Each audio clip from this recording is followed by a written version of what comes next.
LekDoggity. Let's fucking go. Let's fucking go, man. We were depressed last week, 7 days ago. Fucking depressed, and here we are today. I don't think we can condone calling in while you're driving your car. I'm just putting that out there. I think that's a bold decision, but that's the hype. That's the Kool-Aid in action. I'm going to assume someone else was driving. Let's hope so. Lots of positives, lots of fun to talk about. I'll get my quick negative stuff out of the way first because I like to talk positives.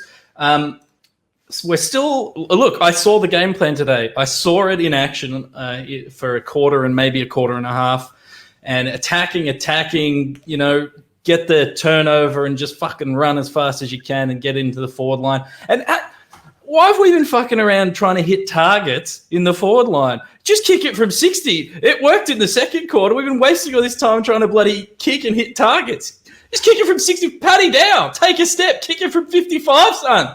Don't try and hit a target. No, none of that. Really, none of that. What was it in the second quarter? Because I'm going to tell you now, that first quarter was pathetic. What was it that happened in the second quarter from what you saw? I don't know. It was just TDK had a spring in his step. J-Sauce went into the ruck. Everyone lost their shit and got around him for that. It was just the energy was just high and things were working. The ball was bouncing our way more than it normally does. The stuff that normally would bounce out of our hands and fumble off and create a goal opportunity for the opposition just went our way in that second quarter. I can't quite put my finger on it. I think we'll get carved up if we're not too careful, which we saw happen a bit, but that's all right. Let's talk about the positives.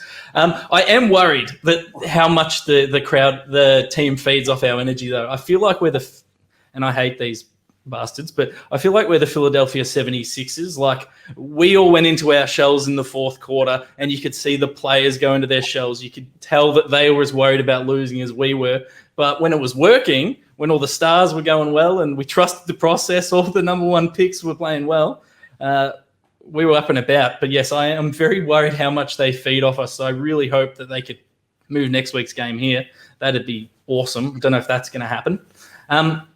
And Tez, I'm just going to say some things as well. Hey, you know what I shouldn't know? The names of umpires, Ray Chamberlain and Lee Fisher. I'm not abusing them or anything. I'm just putting it out there that I know their names.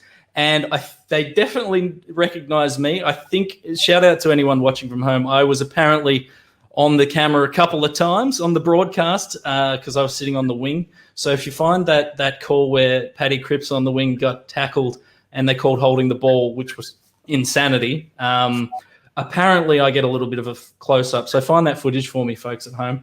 But I shouldn't know the umpires' names, Terry, and I really thought we were going to get the rough end of the pineapple today.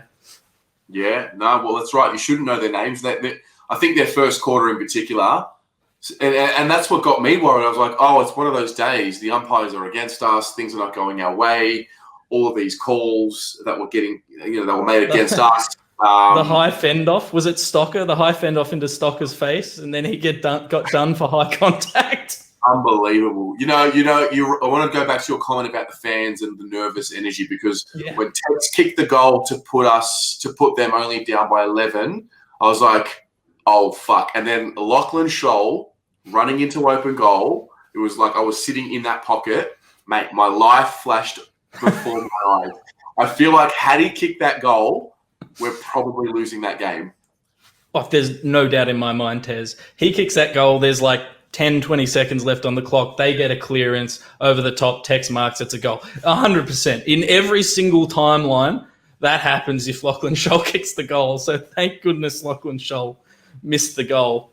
I also wanted to say I'm really disappointed that Mark Murphy got injured, but I do think...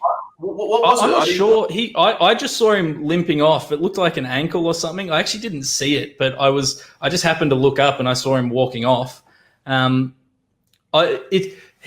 wish he didn't get injured, but I do think that kind of saved us a little bit. It covered for the mistake of not naming Newman in the first place, and then he came on and played a very good game. I know he struggled last week, but I think that was a bit of a clanger by the selection committee, but in the end, it doesn't matter because he comes on, plays, and impacted a lot.